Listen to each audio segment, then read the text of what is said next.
our minds are like switching stations. Okay. What we think about, our level of awareness that directs what we think about are like switching stations. Okay. It's like I connect with this idea. So they're like switching stations. If you're at a level of awareness of, I know how to make 100K, you're going to be connected with the ideas of how to make 100K. If you have a level of awareness of how to make $1 million, you will be connected with the ideas of how to make $1 million. Okay? And your minds switch to that. It's like, the old-fashioned telephone. It gets plugged in. The operator goes, oh, she needs to be plugged in over here. And you start getting the ways and the means to do what you want to do, which is why it's so critical to keep yourself at a high level of awareness, to keep immersing yourself in like building your knowledge and upping your level of awareness. And that includes not slipping down into a vibration, an emotional vibration of this can't work. It's not for me. I'm not good enough, right? That's a level of awareness that is dropping below where you want to be. I love this quote. Van Gogh said this: I dream my paintings and then I paint my dreams.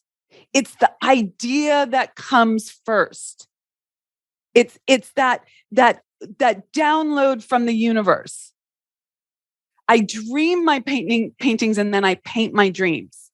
Okay. So he tapped into his vision first. And that moved his level of awareness to a different place.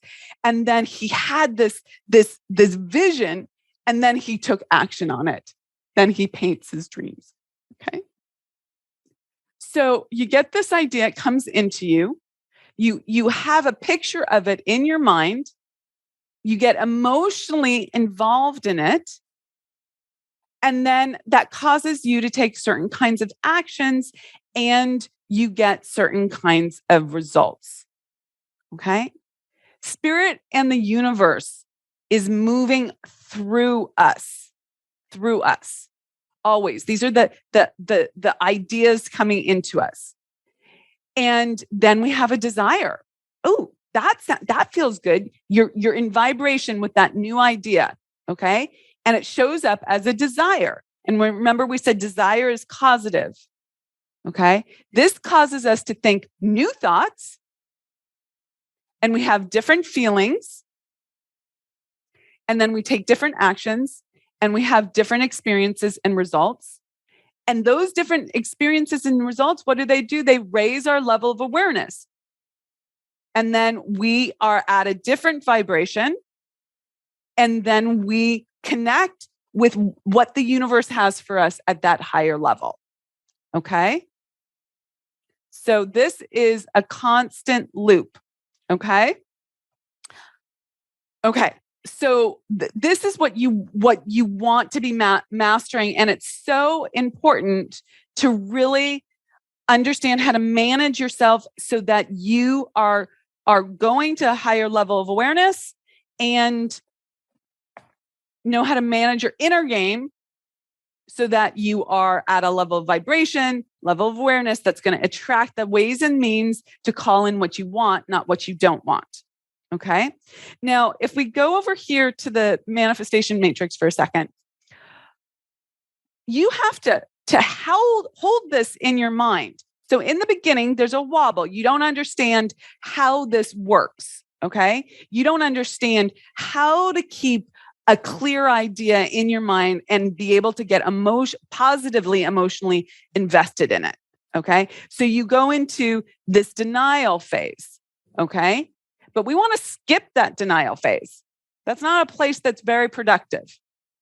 Okay. That's where you slide back rather than go forward.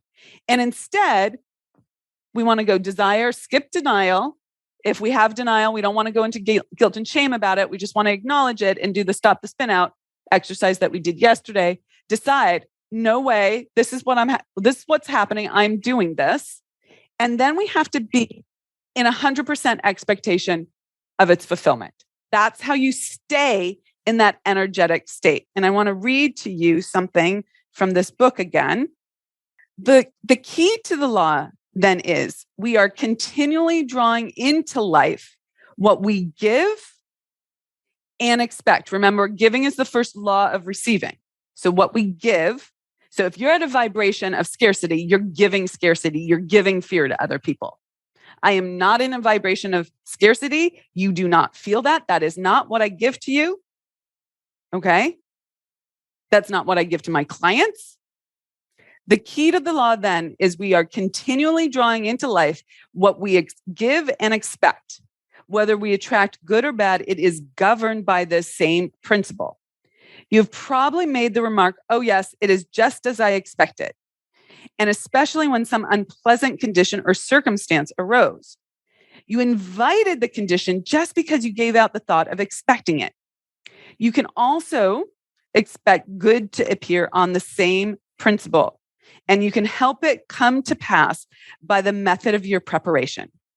Many failures in demonstrations is an old-fashioned word for manifestation or creation or making it real. Okay. So many failures in demonstrations are because we do not force our expectations to keep a pace with our desires. I'm going to say that again. I have it underscored in my book. We do many failures in results. Okay. In results, you say you want something, but you don't get it.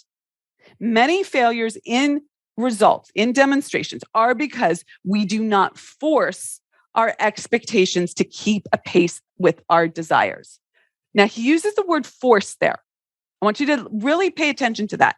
That is a demand that you're putting on yourself and on the universe. Okay? You have to commit to that. You have to learn how to lock your mind. You have to adjust your thinking. You cannot be someone who goes off the rails here. When you're ready for freedom, you find the courage to scale, but you don't have to do it by yourself. It can be so much easier, and it starts with you attending the Unstoppable Woman Summit, which, if I do say so myself, is going to be off the charts. Join me this November for an electrifying 3-day virtual event where female entrepreneurs from all over the world gather to learn how to scale their business and unlock the freedom they desire. And a special offer to all podcast fans. Get your seat today by using the link theunstoppablewoman.com/breakthrough and save $500 on your ticket right now. Go grab your ticket and I will see you at the summit.